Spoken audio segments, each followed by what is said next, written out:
आहे तसं आज काळाची गरज आहे। फार एक तरुण मुलगा असो मुलगी असो ते आपली माता बहीण जेवढी आज रात्री बेरात्री जर आपण फिरतो तर त्याचं संरक्षण त्या महिलांचं या तरुण पिढीच्या बहिणी आहेत, आपले कुणाचे लेकी आहेत, कुणाचे सून आहेत, कुणाचे आई आहेत, कुणाचे वडील आहेत, असे अनेक असे म्हणजे महिलांचं जर संरक्षण करायचं तरी हे तरुण पिढीच्या तुमच्या हातामध्ये आहे।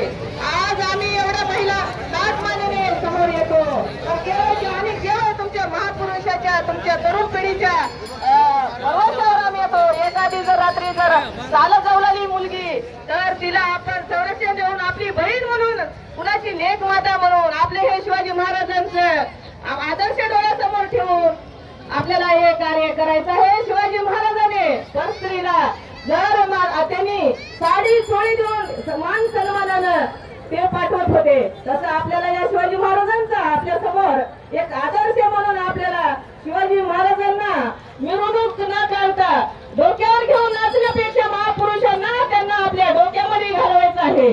कारण त्यांचे विचार घ्यायचे आहे आपल्याला, कारण मिरवणूक तर काढतातच, मिरवणूक त्याच्या सोबतच आपल्याला प्रत्येक म्हणजे शिवाजी महाराजांचा एक एक विचार आपल्या मनावर आणि आपल्या बुद्धीमध्ये राखला पाहिजे आणि आपली जे काही तरुण पिढी जन्माला येते त्यांना ते इतिहासाची खरी ओळख करून द्यायला पाहिजे। आता दुसरी गोष्ट म्हणजे डॉक्टर बाबासाहेब आंबेडकरांनी समाजसेवेचा ओझा घेतला। डॉक्टर बाबासाहेबांनी संविधान दिले आपल्या भारताला दिलं, त्या संविधान केवळ त्या संविधानामुळे आज आपण ताट म्हणजे स्वाभिमानाने आपण या महाराष्ट्रामध्ये राहतो। कारण संविधान आहे म्हणून आज महिलांना एक जे काही सुविधा आहे ते डॉक्टर बाबासाहेबांनी दिलेली आहेत। महिलांना ज्या संरक्षणाची गरज होती ते डॉक्टर बाबासाहेबांनी दिलेली आहेत। डॉक्टर बाबासाहेबांनी इतकं म्हणजे महान कार्य करून गेले, तळागाळातील जनतेला लोकांना ही जनता दिनदुबळी कशी वर येईल याचा अहोनाथ प्रयत्न करून डॉक्टर बाबासाहेब आंबेडकरांनी आपल्याला म्हणजे इतकं मोलाचं देऊन गेले। तर डॉक्टर बाबासाहेबांनी त्यांची मिरवणूक करता असे मोठे मोठे वक्ते मोठे अशा सभा झाल्या पाहिजे। जर त्यांना डोक्यात घेतल्याशिवाय आपल्या आचरणात येणारच नाही। केवळ डॉक्टर बाबासाहेबांचे आम्ही पायिक आहोत असं जर म्हणायची जर वेळ आली तर डॉक्टर बाबासाहेबांचे जोपर्यंत त्यांचे विचार आपल्या डोक्यामध्ये आपण रुजवत नाही, आपल्या हृदयात कोरून ठेवणार नाही तोपर्यंत खऱ्या अर्थाने आपण बाबासाहेबांचे पायिक नाही असं तरी मला वाटते। छत्रपती संभाजीराजांनी बेहाल अतोनात केले। छत्रपती संभाजीराजांनी जे म्हणजे औरंगजेबाने जे काही मुघलासोबत जे काही त्यांचं आज भीमा कोरेगाव तुम्हाला माहित असेल किंवा नाही, पुण्यामध्ये आहे भीमा कोरेगाव, तिथे इंद्रायणी नदीच्या काठी संभाजी महाराजांचे तुकडे तुकडे करून त्या नदीमध्ये टाकले। तर तिथं वाचवण्यासाठी एकही मार्ग मावळा नव्हता तिथं, तर तिथं होते 500 महार बटालियन होते लोक। त्या महाराणी 500 महाराणी संभाजीराजांचे जे या मोगलांनी तुकडे तुकडे केले आणि ते तिथं इतका दरारा होता त्यावेळेला की असं डोळ्याला अश्रू यायसारखा असा हा प्रसंग आहे। कारण ते कुणाचीच हिंमत नव्हती, तर या 500 महार बटालियन लोकांनी जशाला तसे ते तुकडे घेतले आणि ते पुतळा करून त्यांचे अंत्यसंस्कार करण्यात आला आहे। कारण एवढी ताकद आहे या महापुरुषामध्ये। तसं आपण कुठल्या जातीचा धर्माचा नाही तर आपण प्रत्येक महापुरुषाची जो जयंती आपण साजरी करतो तर आपण या सर्व 18 पगड जातीने मिळून करायचे आहे।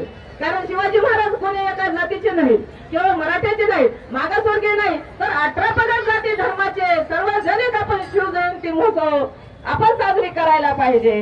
कारण शिवाजी महाराज हे काही म्हणजे लहान नाहीत, 272 किल्ले गणमी कावांना सर किल्ले किती 272 किल्ले आज या महाकिल्ल्याची त्यावेळेला विचार करा, आजही 350 वर्ष झालं शिवाजी महाराजांचे किल्ले आहेत। तर त्या किल्ल्याचं नेतृत्व आणि त्याचा इंजिनियर पण कसा असावा हे लक्षात ठेवा। कारण आज आपण या घर बांधतो तर 100 वर्ष त्याची कालावधी असते, नंतर पाडून दुसरं बांधतात। तर त्याचं एक खासियत आहे, 400 टनाचा एक रायगडावरचा एक दगड आहे।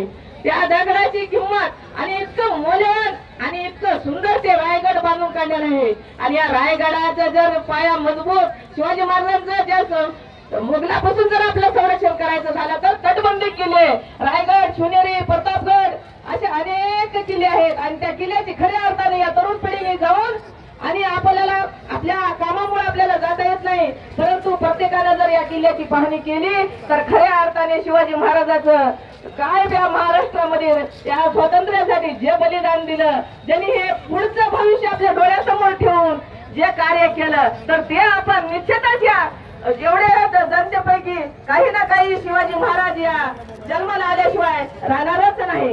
कारण शिवाजी महाराजांचं कार्यच फार मोठ्या प्रमाणात आहे. माता जिजाऊनी शिवरायांना जन्म दिला आणि त्यांना ताल तर 16 वर्षाच्या 16 वर्षी त्यांना ढाल शिकवलं आणि त्यांनी या त्रयतेचं संरक्षण कसं करायचं हे शिकवलं. जर जिजाऊ मातेने जर शिवबाला जन्म दिला नसता तर शिवबा जन्माला आले नसते. तसे आता या तरुण पिढीमध्ये जसे जिजाऊने जन्म दिला तसा त्या शिवाजी महाराज जन्माला यावेत अशी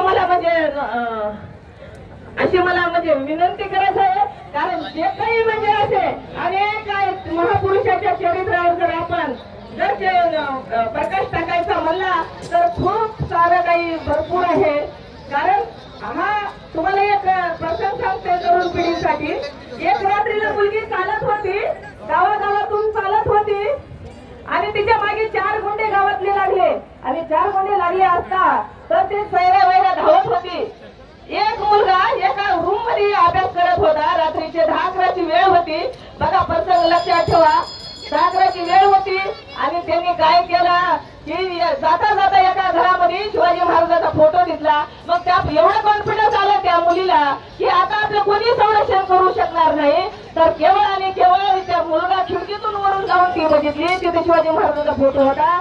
तर तिच्या मनात इतकं म्हणजे विश्वास आला आणि तिनं सांगितलं की आता आपलं इथं संरक्षण होणार. तिनं खटखट दार वाजवलं. दार वाजवल्यानंतर लगेच तो मुलगा उठला आणि तिला आतमध्ये घेतलं. रात्रीला 10-11च्या वेळेमध्ये कोणता पुरुष स्त्रीला घरात घेतो तर त्या पोरीला दार उघडून ती मध्ये घेतली आणि गुंडे सैरावेरा त्या गावातून पळत होते. तर पळता पळता त्यांना हाती काहीच लागलं नाही आणि त्या मुलीला एवढा कॉन्फिडन्स आला की शिवाजी महाराजांचा फोटो दिसला नाही तर आपलं संरक्षण होते म्हणून रात्रभर त्या मुलाने तिथं ठेवून घेतलं. तिचं म्हणजे रात्रभर केलं आणि सकाळी तिला काढून दिलं. असं या शिवाजी महाराजांचं म्हणजे आदर्श आपल्याला डोळ्यासमोर ठेवून आपल्याला म्हणजे घ्यायचं आहे.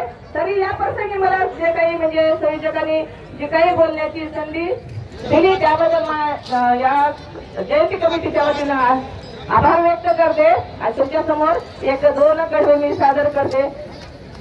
अरे या समाजासाठी रक्त होय, अरे या समाजासाठी रक्त वाहू दे, जागे तुझ्या रक्तामधला मला शुभ पाहू दे, तुझ्या रक्तामधला तुला शुभ पाहू दे, जाग येऊ दे रे तुला जाग येऊ दे, जाग येऊ दे रे तुला जाग येऊ दे, पैदा होऊ दे रे असा पैदा होऊ दे, तुझ्या रक्तामधला मला शुभ पाहू दे, तुझ्या रक्तामधला मला शुभ पाहू दे. जय हिंद, जय महाराष्ट्र.